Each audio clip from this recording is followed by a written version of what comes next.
Chapter 3 of the Memoirs of Sherlock Holmes by Sir Arthur Conan Doyle, the stockbroker's clerk. Shortly after my marriage, I had bought a connection in the Paddington district. Old Mr. Farquhar, from whom I purchased it, had at one time an excellent general practice, but his age, and an affliction of the nature of St. Vitus's dance from which he suffered, had very much thinned it. The public not unnaturally goes on the principle that he who would heal others must himself be whole, and looks askance at the curative powers of the man whose own case is beyond the reach of his drugs. Thus, as my predecessor weakened, his practice declined, until when I purchased it from him had sunk from 1,200 to little more than 300 a year. I had confidence, however, in my own youth and energy, and was convinced that in a very few years the concern would be as flourishing as ever. For 3 months after taking over the practice, I was kept very closely at work, and saw little of my friend Sherlock Holmes, for I was too busy to visit Baker Street, and he seldom went anywhere himself save upon professional business. I was surprised, therefore, when one morning in June, as I sat reading the British Medical Journal after breakfast, I heard a ring at the bell, followed by the high, somewhat strident tones of my old companion's voice.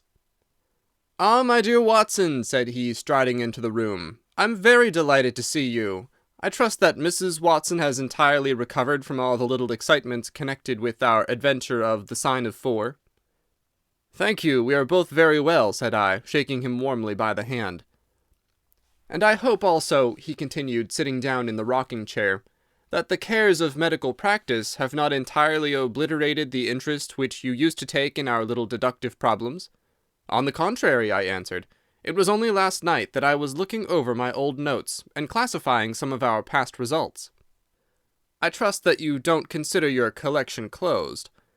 "Not at all. I should wish nothing better than to have some more of such experiences." "Today, for example?" "Yes, today, if you like." "And as far off as Birmingham?" "Certainly, if you wish it." "And the practice?" "I do my neighbour's when he goes. He's always ready to work off the debt." "Ha! Nothing could be better," said Holmes, leaning back in his chair and looking keenly at me from under his half-closed lids. "I perceive you have been unwell lately. Summer colds are always a little trying." "I was confined to the house by a severe chill for 3 days last week. I thought, however, that I had cast off every trace of it." "So you have. You look remarkably robust." "How, then, did you know of it?" "My dear fellow, you know my methods." "You deduced it, then?" "Certainly." "And from what?" "From your slippers." I glanced down at the new patent leathers which I was wearing. "How on earth—" I began, but Holmes answered my question before it was asked. "Your slippers are new," he said. "You could not have had them more than a few weeks. The soles, which you are at this moment presenting to me, are slightly scorched. For a moment I thought they might have got wet and been burned in the drying, but near the instep there is a small circular wafer of paper with the shopman's hieroglyphics upon it. Damp would of course have removed this. You had then been sitting with your feet outstretched to the fire, which a man would hardly do even in so wet a June as this if he were in his full health." Like all Holmes' reasoning, the thing seemed simplicity itself when it was once explained. He read the thought upon my features, and his smile had a tinge of bitterness. "I'm afraid that I rather give myself away when I explain," said he. "Results without causes are much more impressive." "You are ready to come to Birmingham, then?" "Certainly. What is the case?" "You shall hear it all in the train. My client is outside in a four-wheeler. Can you come at once?" "In an instant." I scribbled a note to my neighbour, rushed upstairs to explain the matter to my wife, and joined Holmes upon the doorstep. "Your neighbour is a doctor," said he, nodding at the brass plate. "Yes, he bought a practice as I did." "An old established one?" "Just the same as mine. Both have been ever since the houses were built." "Ah, then you got hold of the best of the two." "I think I did, but how do you know?" "By the steps, my boy. Yours are worn 3 inches deeper than his. But this gentleman in the cab is my client, Mr. Hall Pycroft. Allow me to introduce you to him. Whip your horse up, cabby, for we have only just time to catch our train." The man whom I found myself facing was a well-built, fresh-complexioned young fellow, with a frank, honest face and a slight, crisp, yellow moustache. He wore a very shiny top hat and a neat suit of sober black, which made him look what he was, a smart young city man, of the class who have been labelled cockneys, but who give us our crack volunteer regiments, and who turn out more fine athletes and sportsmen than any body of men in these islands. His round, ruddy face was naturally full of cheeriness, but the corners of his mouth seemed to me to be pulled down in a half-comical distress. It was not, however, until we were all in a first-class carriage and well started upon our journey to Birmingham, that I was able to learn what the trouble was which had driven him to Sherlock Holmes. "We have a clear run here of 70 minutes," Holmes remarked. "I want you, Mr. Hall Pycroft, to tell my friend your very interesting experience, exactly as you have told it to me, or with more detail if possible. It will be of use to me to hear the succession of events again. It is a case, Watson, which may prove to have something in it, or may prove to have nothing, but which, at least, presents those unusual and outre features which are as dear to you as they are to me. Now, Mr. Pycroft, I shall not interrupt you again." Our young companion looked at me with a twinkle in his eye. "The worst of the story is," said he, "that I show myself up as such a confounded fool. Of course it may work out all right, and I don't see that I could have done otherwise, but if I lost my crib and get nothing in exchange, I shall feel what a soft Johnny I've been. I'm not very good at telling a story, Dr. Watson, but it's like this with me. I used to have a billet at Coxon and Woodhouse's, of Draper's Gardens, but they were letting early in the spring through the Venezuelan loan, as no doubt you remember, and came a nasty cropper. I'd been with them 5 years, and old Coxon gave me a ripping good testimonial when the smash came, but of course we clerks were all turned adrift, the 27 of us. I tried here and tried there, but there were lots of other chaps on the same lay as myself, and it was a perfect frost for a long time. I'd been taking £3 a week at Coxon's, and I'd save about 70 of 'em, but I soon worked my way through that, and out of the other end. I was fairly at the end of my tether at last, and could hardly find the stamps to answer the advertisements or the envelopes to stick 'em to. I'd worn out my boots paddling up office stairs, and I seemed just as far from getting a billet as ever. At last I saw a vacancy at Mawson and Williams, the great stockbroking firm in Lombard Street. I dare say EC is not much in your line, but I can tell you that this is about the richest house in London. The advertisement was to be answered by letter only. I sent him a testimonial and application, but without the least hope of getting it. Back came an answer by return, saying that if I would appear next Monday, I might take over my new duties at once, provided that my appearance was satisfactory. No one knows how these things are worked. Some people say that a manager just plunges his hand into the heap and takes the first that comes. Anyhow, it was my innings that time, and I don't ever wish to feel better pleased. The screw was £1 a week rise, and the duties just about the same as at Coxon's. And now I come to the queer part of the business. I was in diggings out Hampstead Way, 17 Potter's Terrace. Well, I was sitting doing a smoke that very evening after I had been promised the appointment, when up came my landlady with a card which had Arthur Pinner, financial agent, printed upon it. I had never heard the name before, and could not imagine what he wanted with me, but of course I asked her to show him up. And he walked, a middle-sized, dark-haired, dark-eyed, black-bearded man with a touch of sheeny about his nose. He had a brisk kind of way with him, and spoke sharply like a man who knew the value of time. "Mr. Hall Pycroft, I believe," said he. "Yes, sir," I answered, pushing a chair towards him. "Lately engaged at Coxon and Woodhouse's?" "Yes, sir." "And now on the staff of Mawson's?" "Quite so." "Well," said he, "the fact is that I have heard some really extraordinary stories about your financial ability. You remember Parker, who used to be Coxon's manager? He can never say enough about it." Of course I was pleased to hear this. I'd always been pretty sharp in the office, but I'd never dreamed that I was talked about in the city in this fashion. "You have a good memory," said he. "Pretty fair," I answered modestly. "Have you kept in touch with the market while you've been out of work?" he asked. "Yes, I read the Stock Exchange list every morning." "Now that shows real application," he cried. "That is the way to prosper. You won't mind my testing you, will you? Let me see. How are our shares?" 106 1/4 to 105 7/8. And New Zealand Consolidated? 104. And British Broken Hills? 7 to 7 6. "Wonderful!" he cried, with his hands up. "This quite fits in with all that I've heard. My boy, you are very much too good to be a clerk in Mawson's." This outburst rather astonished me, as you can think. "Well," said I, "other people don't quite think so much of me as you seem to do, Mr. Pinner. I had a hard enough fight to get this berth, and I'm very glad to have it." "Pooh, man, you should soar above it. You are not in your true sphere. Now I'll tell you how it stands with me. What I have to offer is little enough when measured by your ability, but when compared with Mawson's, it's light to dark. Let me see. When do you go to Mawson's? On Monday. Ha! I think I would rise a little spot and flatter that you don't go there at all. Not go to Mawson's? No, sir. By the day you will be the business manager of the Franco-Midland Hardware Company Limited, with 134 branches in the towns and villages of France, not counting one in Brussels and one in San Remo. This took me breath away. I'd never heard of it, said I. Very likely not. It's been kept very quiet, for the capital was all privately subscribed, and it's too good a thing to let the public into. My brother Harry Pinner is promoter, and joins the board after allotment as managing director. He knew I was in the swim down there, and asked me to pick up a good man cheap, a young pushing man with a plenty of snap about him. Parker spoke of you, and that brought me here tonight. We can only offer you a beggarly 500 to start with. 500 a year, I shouted. Only that at the beginning, but you ought to have an overriding commission of 1% on all business done by your agents, and you may take my word for it that this will come to more than your salary. But I know nothing about hardware. Tut, my boy, you know about figures. My head buzzed, and I could hardly sit still in my chair, but suddenly a little chill of doubt came upon me. I must be frank with you, said I. Mawson only gives me 200, but Mawson is safe. Now really, I know so little about your company that— Ah, smart, smart, he cried in a kind of ecstasy of delight.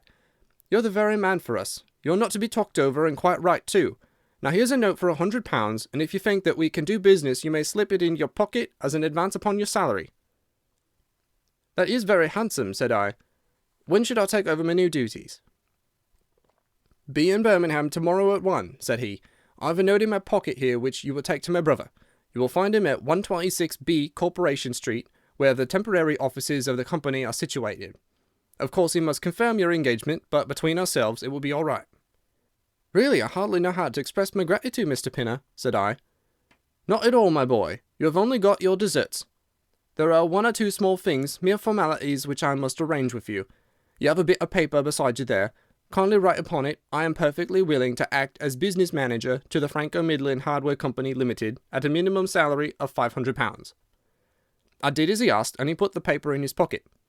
There is one detail, said he. What do you intend to do about Mawson's? I've forgotten all about Mawson's in my joy. I'll write and resign, said I. Precisely what I don't want you to do. I had a row over you with Mawson's manager. I had gone up to ask him about you, and he was very offensive, accused me of coaxing you away from the services of the firm, and that sort of thing. At last I fairly lost my temper. If you want good men, you should pay him a good price, said I. He would rather have our small price than your big one, said he. I'll lay you a fiver, said I, that when he has me offer, you'll never so much as hear from him again. Done, said he. We picked him out of the gutter, and he won't leave us so easily. Those were his very words. The impudent scoundrel, I cried. I've never so much as seen him in my life. Why should I consider him in any way? I shall certainly not write if you would rather I didn't. Good, that's a promise, said he, rising from his chair. Well, I'm delighted to have got so good a man from my brother. Here's your advance of £100, and here's the letter.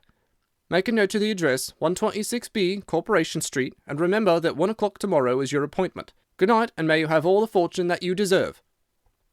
That's just about all that passed between us, as near as I can remember. You can imagine, Dr. Watson, how pleased I was at such an extraordinary bit of good fortune. I sat up half the night hugging myself over it, and next day I was off to Birmingham in a train that would take me in plenty of time for my appointment. I took my things to a hotel in New Street, and then I made my way to the address which had been given me. It was a quarter of an hour before my time, but I thought that would make no difference. 126B was a passage between two large shops, which led to a winding stone stair from which there were many flats, let as offices to companies or professional men. The names of the occupants were painted at the bottoms of the wall, but there was no such name as the Franco-Midland Hardware Company Limited. I stood for a few minutes with my heart in my boots, wondering whether the whole thing was an elaborate hoax or not, when up came a man and addressed me. He was very like the chap I had seen the night before, the same figure and voice, but he was clean-shaven, and his hair was lighter. "Are you Mr. Hall Pycroft?" he asked. "Yes," I said. "Oh, I was expecting you, but you were a trifle before your time. I had a note from my brother this morning, in which he sang your praises very loudly." "I was just looking for the offices when you came." "We have not got our name up yet, for we only secured these temporary premises last week. Come up with me, and we will talk the matter over." I followed him to the top of a very lofty stair, and there right under the slates were a couple of empty, dusty little rooms, uncarpeted and uncurtained, into which he led me. I had thought of a great office, with shining tables and rows of clerks, such as I was used to, and I dare say I stared rather straight at the 2 deal chairs and one little table, which, with a ledger and a waste-paper basket, made up the whole furniture. "Don't be disheartened, Mr. Pycroft," said my new acquaintance, seeing the length of my face. "Rome was not built in a day, and we have lots of money at our backs, though we don't cut much dash yet in offices. Pray sit down and let me have your letter." I gave it to him, and read it over very carefully. "You seem to have made a vast impression upon my brother Arthur," said he, "and I know that he's a pretty shrewd judge. He swears by London, you know, and I by Birmingham, but this time I shall follow his advice. Pray consider yourself definitely engaged." "What are my duties?" I asked. "You will eventually manage the great depot in Paris, which will pour a flood of English crockery into the shops of 134 agents in France. The purchase will be completed in a week, and meanwhile you will remain in Birmingham and make yourself useful." "How?" For answer he took a big red book out of a drawer. "This is a directory of Paris," said he, "with the trades after the names of the people. I want you to take it home with you, and to mark off all the hardware sellers with their addresses. It would be of the greatest use to me to have 'em." "Surely there are classified lists," I suggested. "Not reliable ones. Their system is different from ours. Stick at it, and let me have the list by Monday at 12. Good day, Mr. Pycroft. If you continue to show zeal and intelligence, you'll find the company a good master." I went back to the hotel with the big book under my arm, and with very conflicting feelings in my breast. On the one hand, I was definitely engaged, and had £100 in my pocket. On the other, the look of the offices, the absence of name on the wall, and other of the points which would strike a business man, had left a bad impression as to the position of my employers. However, come what might, I had my money, so I settled down to my task. All Sunday I was kept hard at work, and yet by Monday I had only got as far as H. I went round to my employer, found him in the same dismantled kind of room, and was told to keep at it until Wednesday, and then come again. On Wednesday I was still unfinished, so I hammered away until Friday, that is yesterday. Then I brought it round to Mr. Harry Pinner. "Thank you very much," said he. "I fear that I underrated the difficulty of the task. This list will be of very material assistance to me." "It took some time," said I. "And now," said he, "I want you to make a list of the furniture shops, for they all sell crockery." "Very good. And you can come up tomorrow evening at 7 and let me know how you are getting on. Don't overwork yourself. A couple of hours at Day's Music Hall in the evening would do you no harm after your labours." He laughed as he spoke, and I saw with a thrill that his second tooth upon the left-hand side had been very badly stuffed with gold. Sherlock Holmes rubbed his hands with delight, and I stared with astonishment at our client. "You may well look surprised, Dr. Watson, but it is this way," said he. "When I was speaking to the other chap in London, at the time that he laughed at my not going to Mawson's, I happened to notice that his tooth was stuffed in this very identical fashion. The glint of the gold in each case caught my eye, you see. When I put that with the voice and figure being the same, and only those things altered which might be changed by a razor or a wig, I could not doubt that it was the same man. Of course you expect 2 brothers to be alike, but not that they should have the same tooth stuffed in the same way." He bowed me out, and I found myself in the street, hardly knowing whether I was on my head or my heels. Back I went to my hotel, put my head in a basin of cold water, and tried to think it out. Why had he sent me from London to Birmingham? Why had he got there before me? And why had he written a letter from himself to himself? It was altogether too much for me, and I could make no sense of it. And then it suddenly struck me that what was dark to me might be very light to Mr. Sherlock Holmes. I had just time to get up to town by the night train to see him this morning, and to bring you both back with me to Birmingham." There was a pause after the stockbroker's clerk had concluded his surprising experience. Then Sherlock Holmes cocked his eye at me, leaning back on the cushions with a pleased and yet critical face, like a connoisseur who has just taken his first sip of a Comet vintage. "Rather fine, Watson, is it not?" said he. "There are points in it which please me. I think that you will agree with me that an interview with Mr. Arthur Harry Pinner in the temporary offices of the Franco-Midland Hardware Company Limited would be a rather interesting experience for both of us." "But how can we do it?" I asked. "Oh, easily enough," said Hall Pycroft cheerily. "You are 2 friends of mine who are in want of a billet, and what could be more natural than that I should bring you both round to the managing director?" "Quite so, of course," said Holmes. "I should like to have a look at the gentleman, and see if I can make anything of his little game." What qualities have you, my friend, which would make your services so valuable? Or is it possible that—" He began biting his nails and staring blankly out of the window, and we hardly drew another word from him until we were in New Street. At 7 o'clock that evening we were walking, the three of us, down Corporation Street to the company's offices. "It's no use our being at all before our time," said our client. "He only comes there to see me, apparently, for the place is deserted up to the very hour he names." "That is suggestive," remarked Holmes. "By Jove, I told you so!" cried the clerk. "That's he walking ahead of us there." He pointed to a smallish, dark, well-dressed man who was bustling along the other side of the road. As we watched him, he looked across at a boy who was bawling out the latest edition of the evening paper, and running over among the cabs and buses, he bought one from him. Then, clutching it in his hand, he vanished through a doorway. "There he goes!" cried Hall Pycroft. "These are the company's offices into which he has gone. Come with me, and I'll fix it up as easily as possible." Following his lead, we ascended 5 stories until we found ourselves outside a half-opened door, at which our client tapped. A voice within bade us enter, and we entered a bare, unfurnished room such as Hall Pycroft had described. At the single table sat the man whom we had seen in the street, with his evening paper spread out in front of him, and as he looked up at us, it seemed to me that I had never looked upon a face which bore such marks of grief, and of something beyond grief, of a horror such as comes to few men in a lifetime. His brow glistened with perspiration. His cheeks were of the dull, dead white of a fish's belly, and his eyes were wild and staring. He looked at his clerk as though he failed to recognize him, and I could see by the astonishment depicted upon our conductor's face that this was by no means the usual appearance of his employer. "You look ill, Mr. Pinner," he exclaimed. "Yes, I am not very well," answered the other, making obvious efforts to pull himself together, and licking his dry lips before he spoke. "Who are these gentlemen whom you have brought with you?" "One is Mr. Harris of Bermondsey, and the other is Mr. Price of this town," said our clerk glibly. "They are friends of mine and gentlemen of experience, but they have been out of a place for some little time, and they hoped that perhaps you might find an opening for them in the company's employment."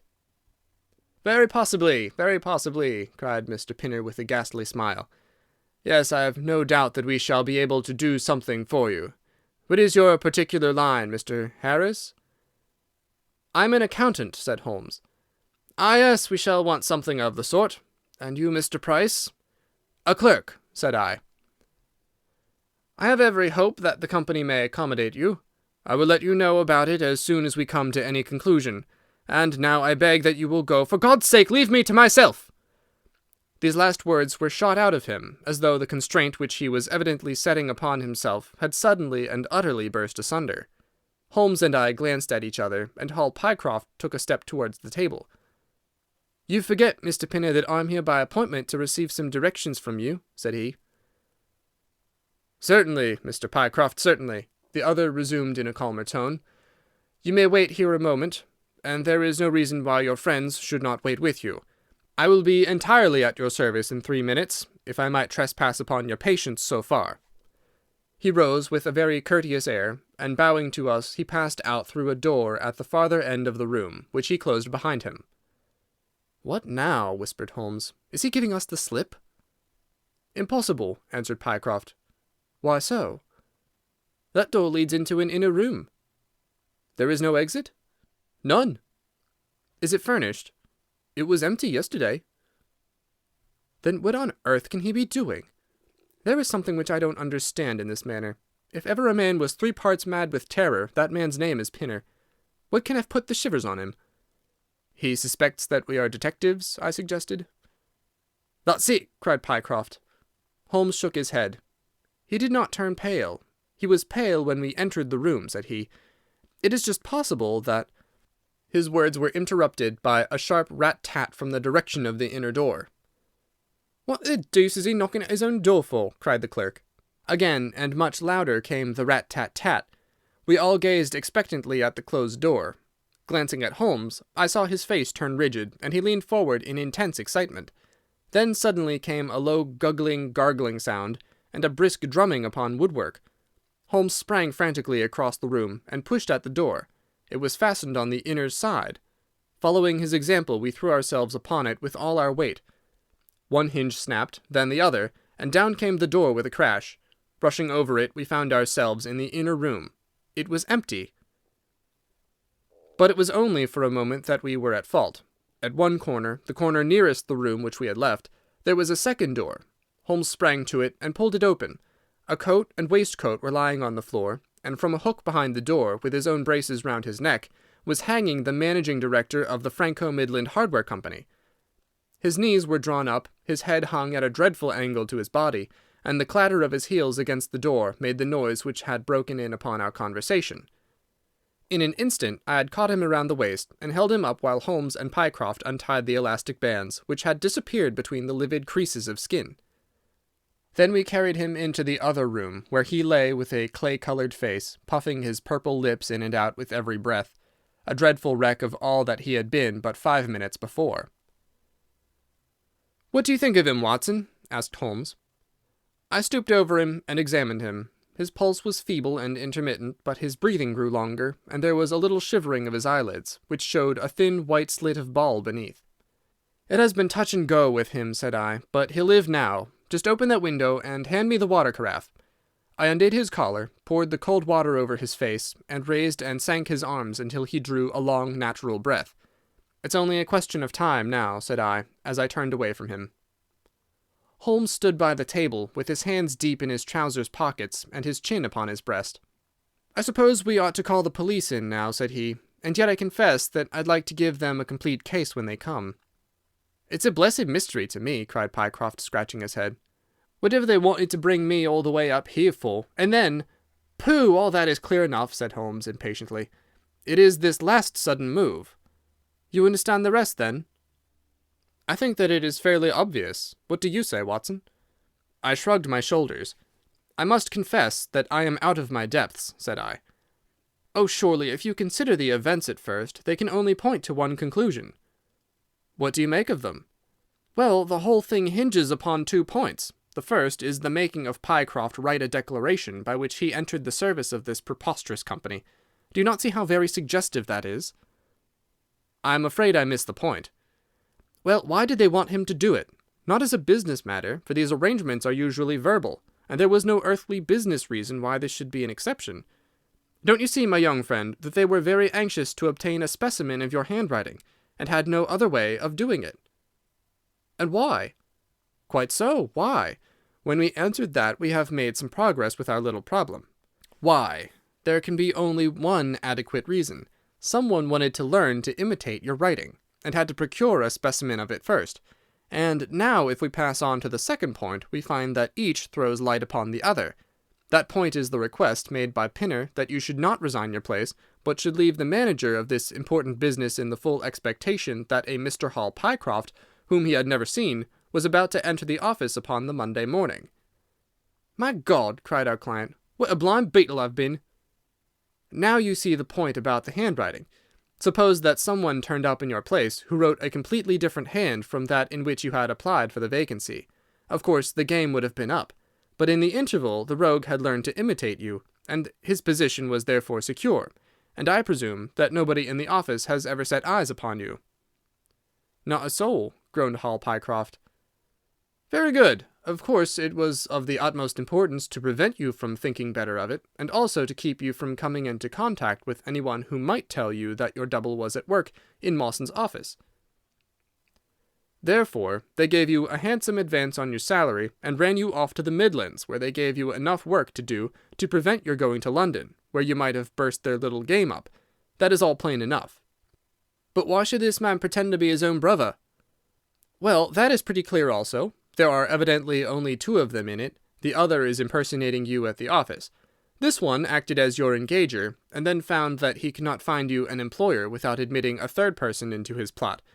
That he was most unwilling to do. He changed his appearance as far as he could, and trusted that the likeness, which you could not fail to observe, would be put down to a family resemblance.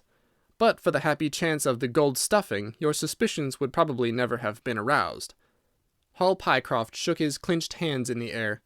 "Good Lord!" he cried. "While I've been fooled in this way, what has this other Hall Pycroft been doing at Mawson's? What shall we do, Mr. Holmes? Tell me what to do." "We must wire to Mawson's." "They shut at 12 on Saturdays." "Never mind." There may be some doorkeeper or attendant. Ah, yes, they keep a permanent guard there on account of the value of the securities that they hold. I remember hearing it talked of in the city. Very good. We shall wire to him and see if all is well, and if a clerk of your name is working there. That is clear enough, but what is not so clear is why at sight of us one of the rogues should instantly walk out of the room and hang himself. The paper, croaked a voice behind us. The man was sitting up, blanched and ghastly, with returning reason in his eyes, and hands which rubbed nervously at the broad red band which still encircled his throat. "The paper, of course," yelled Holmes in a paroxysm of excitement. "Idiot that I was! I thought so much of our visit that the paper never entered my head for an instant. To be sure, the secret must be there." He flattened it out upon the table, and a cry of triumph burst from his lips. "Look at this, Watson," he cried. "It is a London paper, an early edition of the Evening Standard. Here is what we want. Look at the headlines. Crime in the City. Murder at Mawson and Williams. Gigantic attempted robbery. Capture of the criminal. Here, Watson, we are all equally anxious to hear it, so kindly read it aloud to us." It appeared from its position in the paper to have been the one event of importance in town, and the account of it ran in this way. A desperate attempt at robbery, culminating in the death of one man and the capture of the criminal, occurred this afternoon in the city. For some time back, Mawson and Williams, the famous financial house, have been the guardians of securities which amount in the aggregate to a sum of considerably over £1 million. So conscious was the manager of the responsibility, which devolved upon him in consequence of the great interests at stake, that safes of the very latest construction have been employed, and an armed watchman has been left day and night in the building. It appears that last week a new clerk named Hall Pycroft was engaged by the firm. This person appears to have been none other than Beddington, the famous forger and cracksman, who, with his brother, had only recently emerged from a 5 years' spell of penal servitude. By some means which are not yet clear, he succeeded in winning, under a false name, this official position in the office, which he utilized in order to obtain moulding of various locks and a thorough knowledge of the position of the strong-room and the safes. It is customary at Mawson's for the clerks to leave at midday on Saturday. Sergeant Tucson of the city police was somewhat surprised, therefore, to see a gentleman with a carpet-bag come down the steps at 20 minutes past 1. His suspicions being aroused, the sergeant followed the man, and with the aid of Constable Pollock succeeded, after a most desperate resistance, in arresting him. It was at once clear that a daring and gigantic robbery had been committed.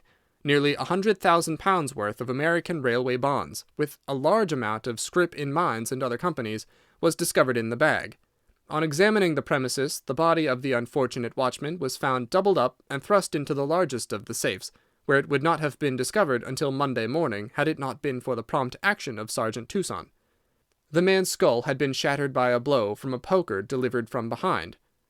There could be no doubt that Beddington had obtained entrance by pretending that he had left something behind him, and having murdered the watchman, rapidly rifled the large safe, and then made off with his booty. His brother, who usually works with him, has not appeared in this job as far as can at present be ascertained, although the police are making energetic inquiries as to his whereabouts. "Well, we may save the police some little trouble in that direction," said Holmes, glancing at the haggard figure huddled up by the window. "Human nature is a strange mixture, Watson. You see that even a villain and murderer can inspire such affection that his brother turns to suicide when he learns that his neck is forfeited. However, we have no choice as to our action. The doctor and I will remain on guard, Mr. Pycroft, if you will have the kindness to step out for the police." End of Adventure 3. The Stockbroker's Clerk.